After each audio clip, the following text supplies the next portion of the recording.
Okay, good day, good day, good day to each of every one of us. Nandito naman ang inyong lingkod, it is me. Pastor Armando S. Montero ay nagbabalik. Mayong gabi sa tanan, maayong adlaw. O shout out sa Luzon, Visayas and Mindanao sa mga kabinanter pastor and kabinanted churches. Mayong adlaw ninyong tanan o mayong gabi sa ubang nasod. Nini nga takna karon sa gabion, ay gabi diri sa moa alas 11:45 sa mao nga gabi, pizza 11 sa bulan sa February year 2026.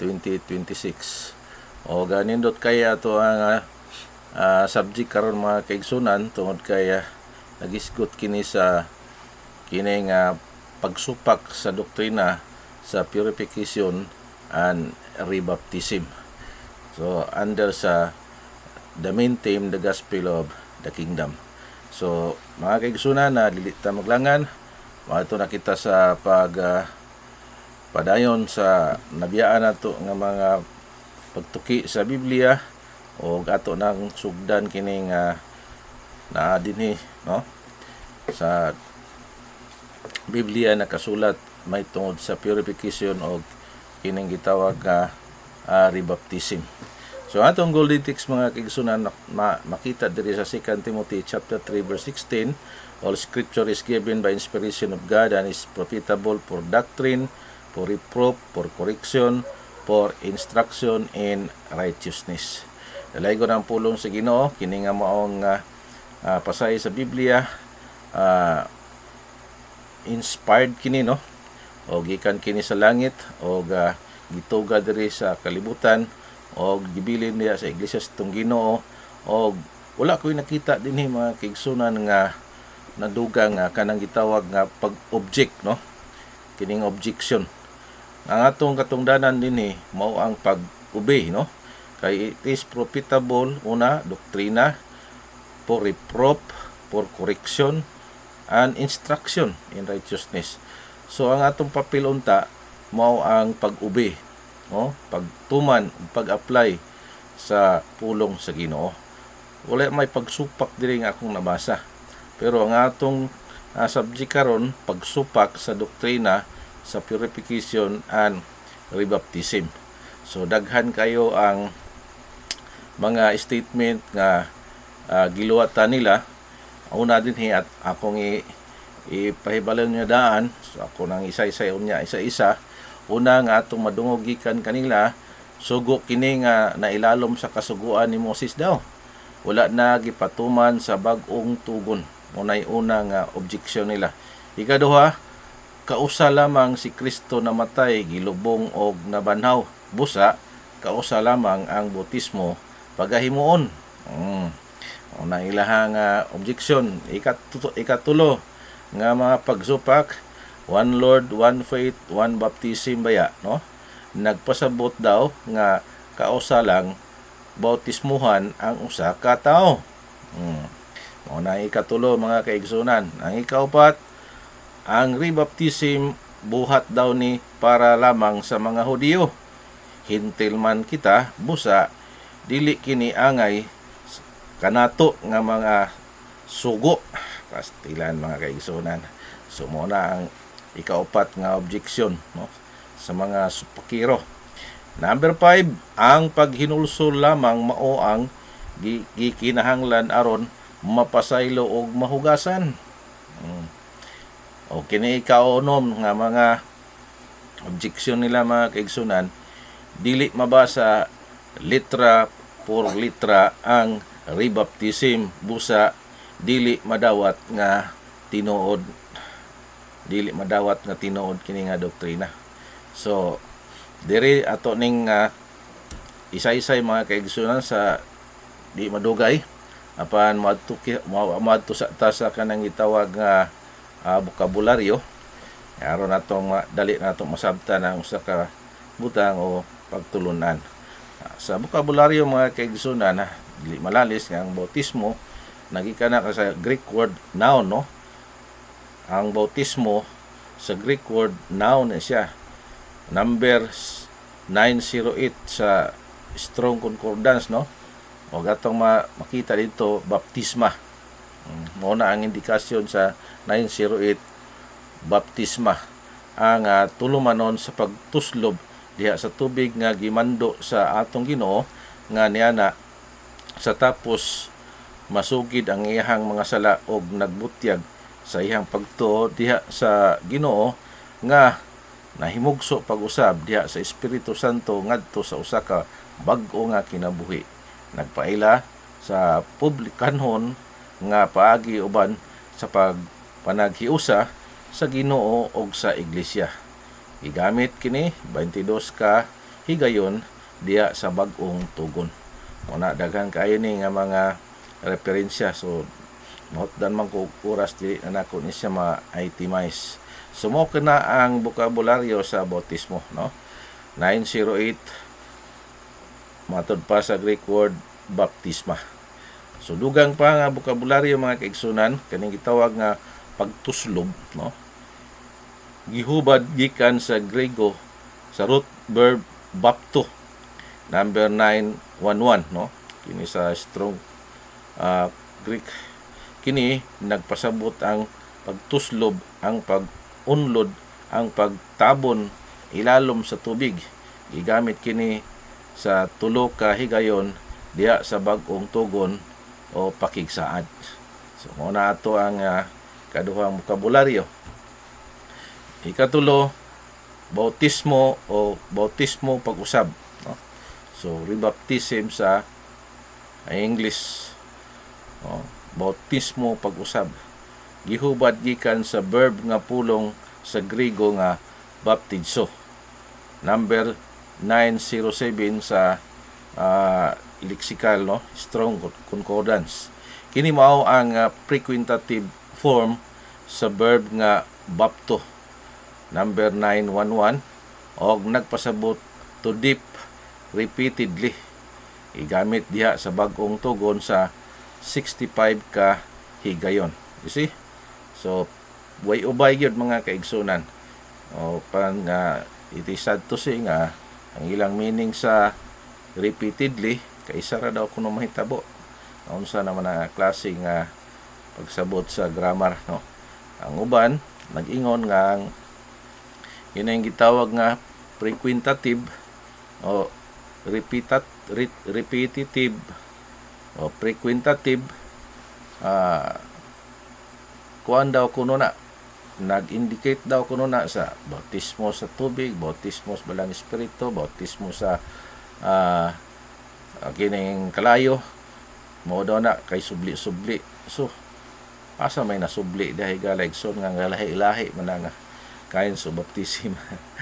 So naunsa naman taon sila, no? So bago lang ako na encounter kana nga mga pagrason.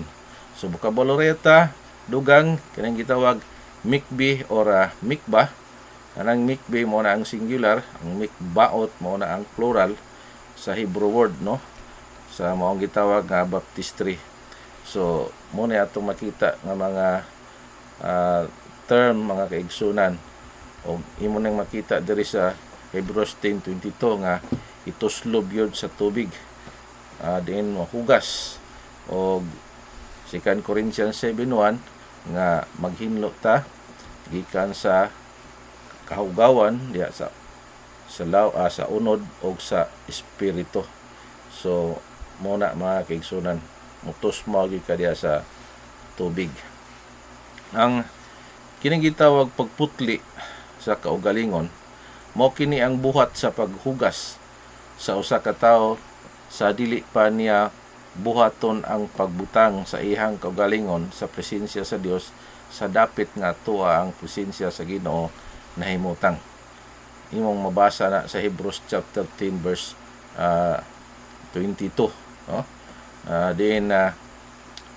Kung imong atrasan nina dili magundang sa verse 25, dili ta paundangon sa pagsimba, pero sa di pata magsimba kinahanglan gyud nga ituslob gyud sa malinis nga tubig ang ato ang lawas. Klaro kay na mga kaigsunan, no?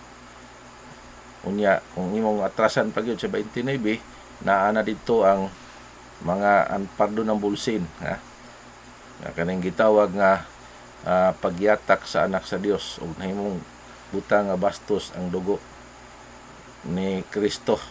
Tungod kay ang hinungdan wala na nag under sa law of cleansing o wala na ni simba, no? Okay, so dugang pa mga kaigsunan sa bokabularyo sa traditional rebaptism, paagi sa pagbautismo sa tao nga buot magpamimbro gikan sa ubang pundok ngadto sa iglesia sa Ginoo. Sumao ni ang buot pasabot nila nga ilang iribap kung gikan sa lain nga grupo. So dili na siya rebaptism, no? Mo pay pagbautismo nila. So lahi ang ilahang meaning sa rebaptism. Pero ang scriptural rebaptism mga kaigsunan paagi sa pagbautismo sa membro na nga daan sa maorang lokal nga iglesia tungod sa katuyuan sa pagputli. Atong lantaw ng ang baptizo frequentative o repeatedly, no?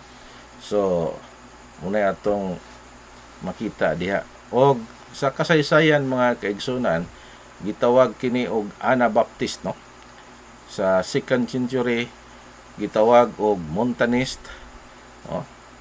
Sa 200 years tawag og Montanist, Anabaptist, Albigensis, Novatian, Petrobusian.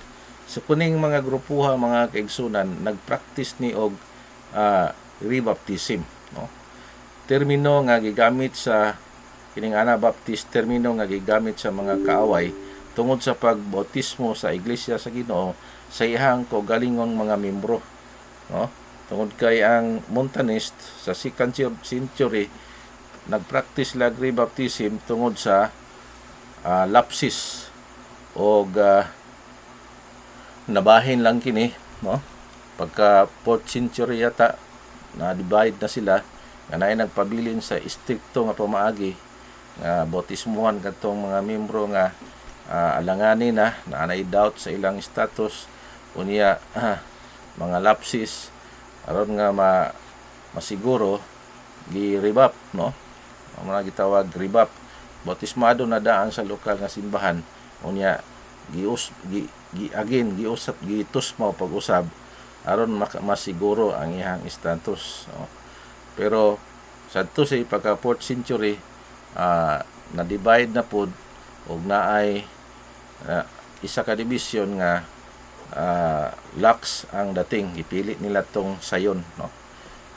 Ang dapoy na pabilin sa kining lisod. According to John T. Christian, The History of the Baptist, Volume 1, page 43 and page 39 sa PDF copy. Imo nang mabasa mga kaigsunan. Dugang pa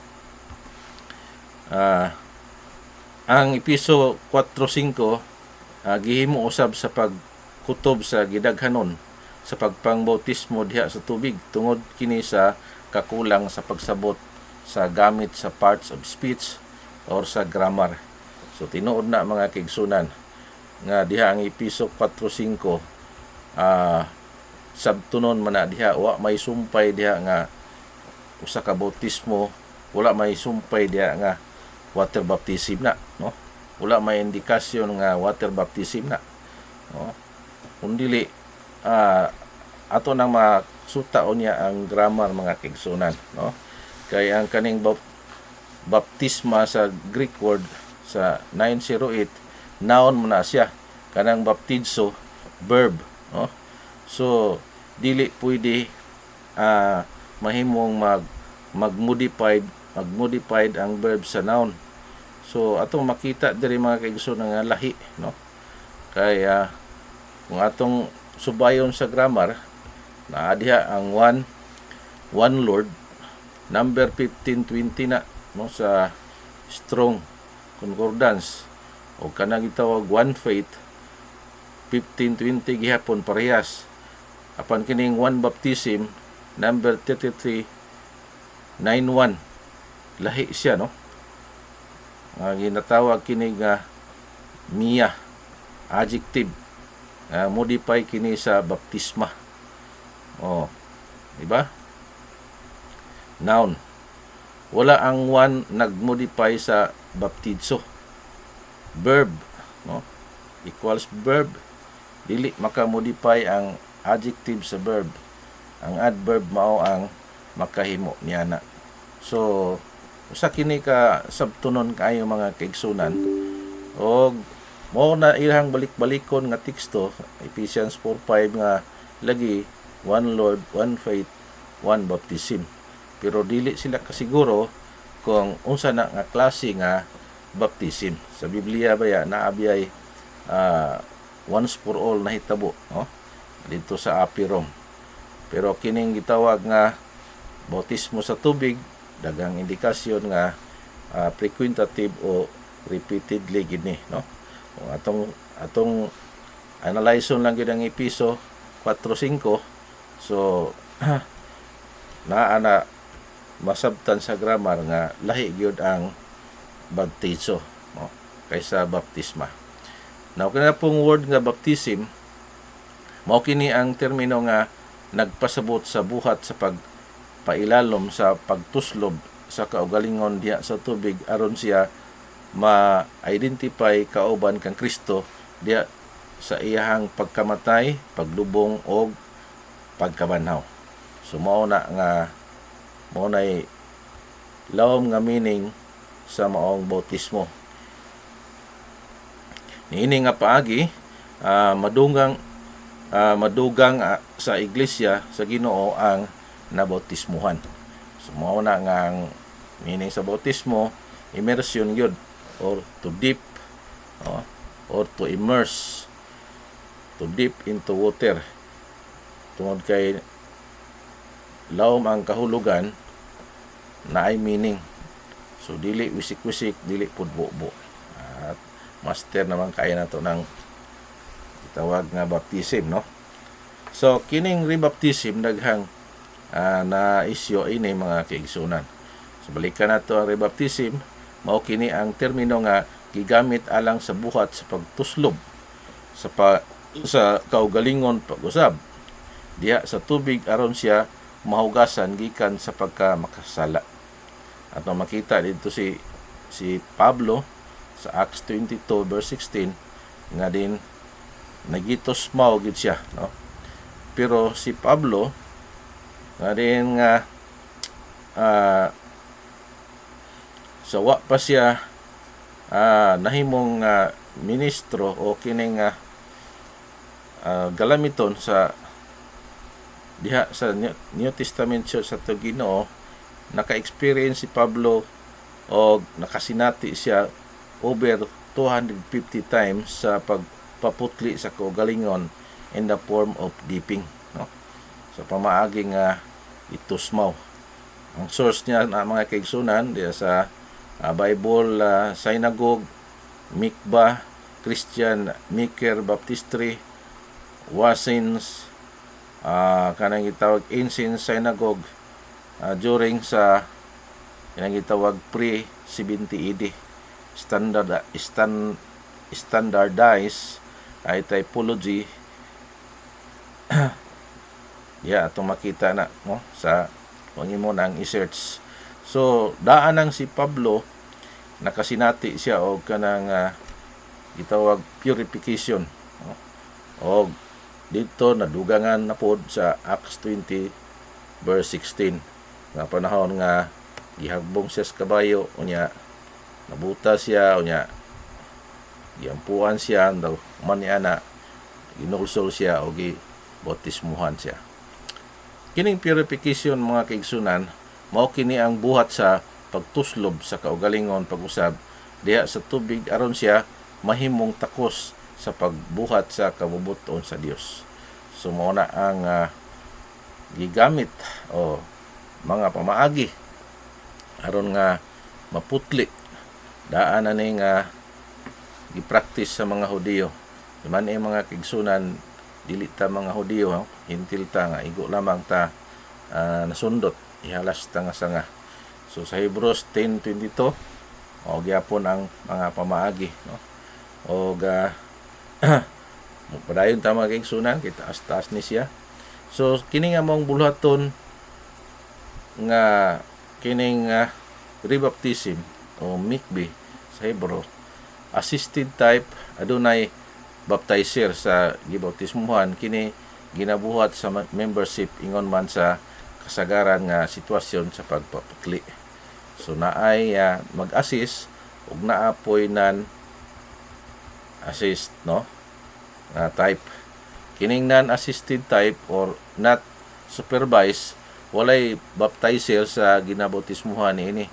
Ang kandidato mao ang magtuslob sa iyahang kaugalingon diha sa tubig. Exceptional case kini.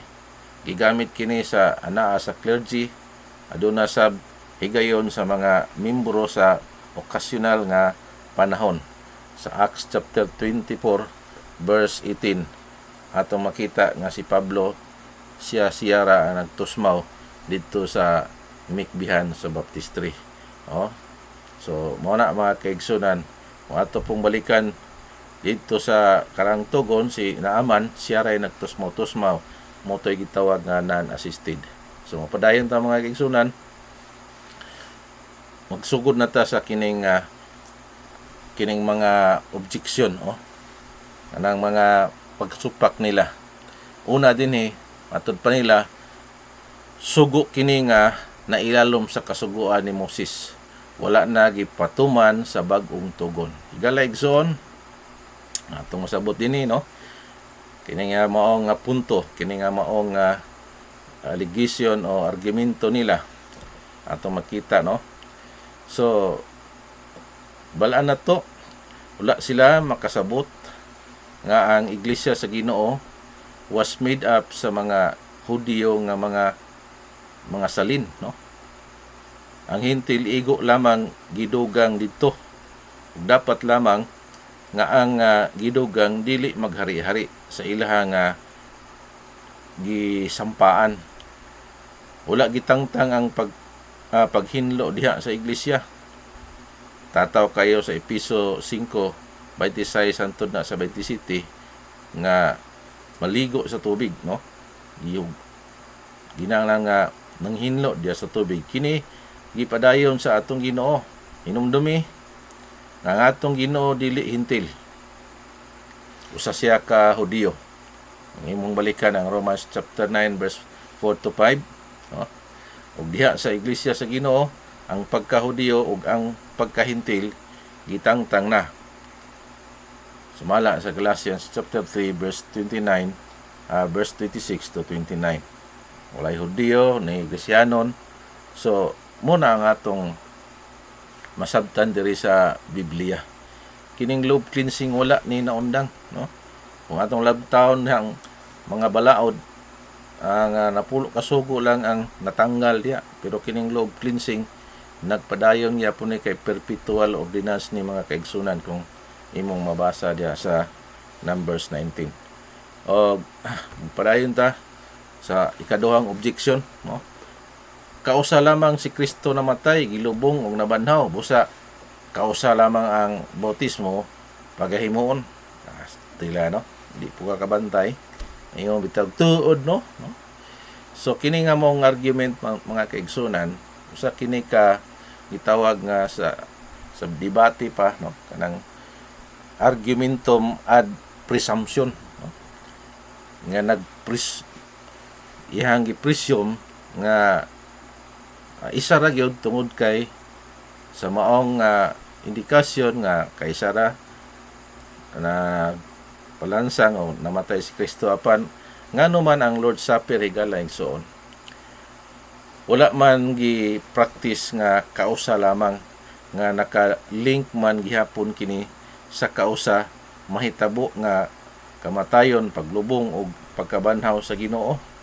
Ngano man lagi mo mga igsoon ko nga wala kasabot ani sisigig supak-supak ngano Lord Supper mo kadaghan man lagi ang uban diha quarterly napagani uban weekly nga napagani uban mag Lord Supper ug buntag di ba subli repeatedly.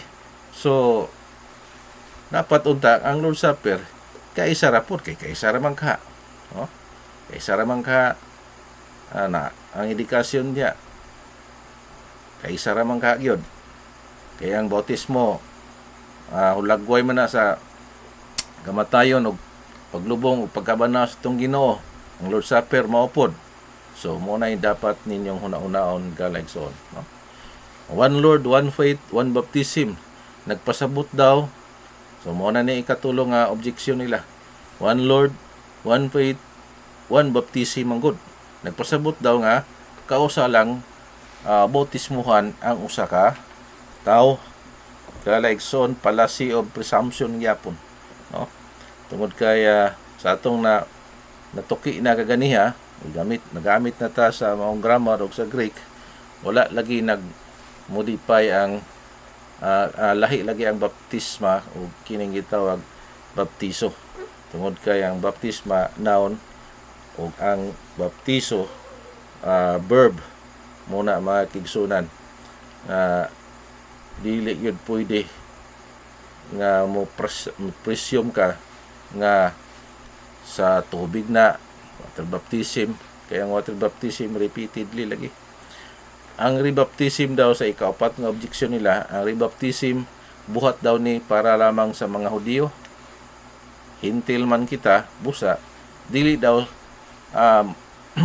dili daw kining itawag nga hiyang sa mga hintil ang maong sugo. Dili saklaw. Fallacy of presumption gyapon galaigsoon. Mao na nga grabe sila mag-presume, no? Kung kaingon na ganiha nga wala na Hudiyo, wala na hintil, no? Unya dili puta pwedeng maghari-hari kita nga mga hintil kay igo ra kata na ni pasilong igo ra ta na sundot, no? So mo na mga kigsunan, di ta mag-isolate. Ikalima, ang paghinulsol lamang mao ang ikinahanglan aron mapasaylo og mahugasan. Fallacy of presumption gyapon. Wala ang scripture nag-limit sa pagpasaylo didto sa paghinulsol lamang. Daghan mga pamaagi imo masabot diya sa Biblia mga kaigsunan. Wala na gilimitahan sa paghinulsol lang. Dili mabasa litra por litra ang rebaptism. Busa dili madawat ang nga tinuod. Daghang mga butang nga tinuod nga anaa sa kasulatan higalaigsoon nga dili mabasa. Apan masabot nato mao na ang ginaingon nga implied. Daghan ako ni gisubli-subli, di nimo mabasa sa Biblia nga ang karabaw, pero masabot nato nga ang karabaw apil na sa paghimo sa Ginoo sa hayop. Kining gitawag nga fourth heaven o first and second heaven way mabasa sa Biblia pero implied masabot tungod sa maong third heaven. Kay naay third heaven dito ra dai kag third heaven, di ka mo agig first and second. So mo na ang gitawag nga implied. Daghang ayon nga dili mabasa, no? May pa mga panakot kay naapas Biblia mabasa, pero kining rebaptism dili tuod ni mabasa. Pero anhita sa logic sa tama nga kaigsunan. Sa katapusan atong ipaagi og logical. Kining logic god is meaning sa logic is a correct reasoning. Atong analyson kung correct ba ang reasoning nila. Pero diri sa Bible ato masabot mga kaigsunan nga, di ba, during water baptism atong nadawat ang metaphor nga garment gikan sa Ginoo, di ba? Di ba? Kano sa madawat sa oras nga mabautismuhan ta, Galatians 3:27, aron dili ka mahubuan, dapat atong labhan. Kay sa Revelation 22 verse 14, bulahan kuno daw tong nagalaba sa ilahang bisti, no? Kay dili daw makaplagan nga mahubo. So nganong labhan na mga kaigsunan aron nga mahit nimo ang ikaduhang metaphor garment nga mao ang garment of righteousness, Revelation 19 verse 8. So ang problema mga kaigsunan, no? kay sa logic man ta. Ang problema kay naay hubo na nga diin ang ikapito nga iglesia ang Laodicea, Revelation 3 verse 17, nga ang iglesia sa Laodicea nahimo ng alaot, makaluluoy, kabus, buta, hubo, no? So kining hubo mo atong i-focus diri mga kaigsunan. So ang tambag sa Dios nasa verse 18 sa Revelation 3 nga papaliton, magpalit kamo kanako og maputing bisti. So dirita sa bisti, no? Ila sa tanang bulawan na mitod aron nga badato, kaning lana aron makakita. So dirita sa bisti. So implied gyapon diri mga kaigsunan nga ug ma-apply na-apply nila ang kinang gitawag nga rebaptism kay wala may lain nga kuman o kining pamaagi nga makabisti og usab. Unya papaliton diha kang Kristo. Unya so ang kining gitawag nga senaryo mga kaigsunan, balik ta sa bisik nga ang tao makadawat sa metaphor garment. Una diha maghinulsol o magpabautismo. So after baptism, metaphorically nakadawat siya og bisti. Panitisad to silang kay wala gimintin, wala gilabhan, wala nabugat na sa kahugaw, ulaw na kayo, so hantod gibugatan, gihubo. So naay hubo na sa Biblia. Pero ang pangutana, na cancel ba ning simbahan na? Wala, no? Kung na-cancel ni, so dili na Seven Church, no? Pero naghinulsol ang Laodicea. Si Kristo na anabiya sa gawa sa verse 20 kung imong taon sa Revelation 3. Unya, paano sila nakabaton og sinina pag-usab? So mo lagi na, no? Repeatedly nagpabautismo pag-usab. Mo na gitawag rebaptism, no? Aron nga maka bisti na pod og bag-o nga bisti.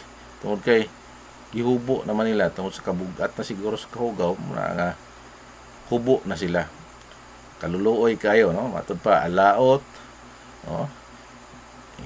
Nangambog ni sila na we need of nothing, matod pa nila. Pero istorya nila sa Ginoo, ang istorya sa Ginoo, alaot kamo, makaluluoy kamo, kabus kamo, buta kamo, hubo, no? Ang tambag nako ninyo, magpalit kamo, no? O magpalit kamo og bulawan aron mga dato kamo, no? Palit kamo og lana og maputing bisti aron nga naa may ikasuot sa inyohang kaulawan ang dili daw hubo. So mo na mga kaigsunan. So ang 907 nga baptizo, meaning pre-quintative. So nag-take effect na sa iglesia sa Laodicea in the first century. So ang mga hintil nga na sundot nag-apply na sa second century tungod kay gimando na gyud og naay ebidensya sa second century mga Montanist lagi, no? Mga Anabaptist, Montanist, sila ang personally gyud nga unang nag-apply niini nga maong doktrina nga purification o rebaptism, no? So mo na ang ato makita diri nga correct reasoning mga kaigsunan. Awa nakasabot aning pre-quintative ato diya sa doktor diagnose ka nga kanang gitawag ka frequent urination sa to pa magsi kagihi sig balik-balik, no? 4 times to 8 times sa isa ka gabi. So mao na gitawag pre-quintative, no? So nganong dili man gyud nila masabtan? Kay tungod lagi sa one baptism ra. Pero kung atong lantawon mga kaigsunan, bisag di na lang ta mangita og kining gitawag nga word for word, masabot na to ang Laodicea lagi nga nagpabautismo sila pag-usab aron makabaton og sinina pag-usab tungod kay hubo na. Mo na nga wala naman ko igong panahon galaigsoon, hinaot nga inyong nakuha ang maong mga pagtulunan nga atong hisgutan karon, taas-taas na kayo ni, hinaot nga doon na po may makuha, o hinaot nga atong na kining lisod manggod kining uban nga nag-close minded, lisod kayo makasabot no, tungod kay sirado lagi. Pero kung ablihan lang unta no, so kung ablihan lang ang mga pangunahuna, inyo sab nga ma-experiensyahan among na-experiensyahan kung unsay epekto sa pag-apply sa law of cleansing no. So hinaot ang Dios mag-aabli sa inyo ang mga nakasing-kasing sa tanan nga mo kuan ni mo biyo, dili ninyo putlon inyo kining humanon. So ayaw kalimot sa pag-subscribe sa Mary 67, pinduta ang subscribe ug atong bell, pinduta ang all para nga updated ka kanunay sa atong mga pagtulunan ng atong tukyon. Sa ako pong FB page sa Mindful Moments, i-share o i-like. Ug nga po ko Gcash nga verified nga Gcash, takalan ko kung naakay pangutana o whatever nga imo aduna kay i-support materially sa mao nga buluhaton. So salamat. Bye bye for now mga kaigsunan. God bless.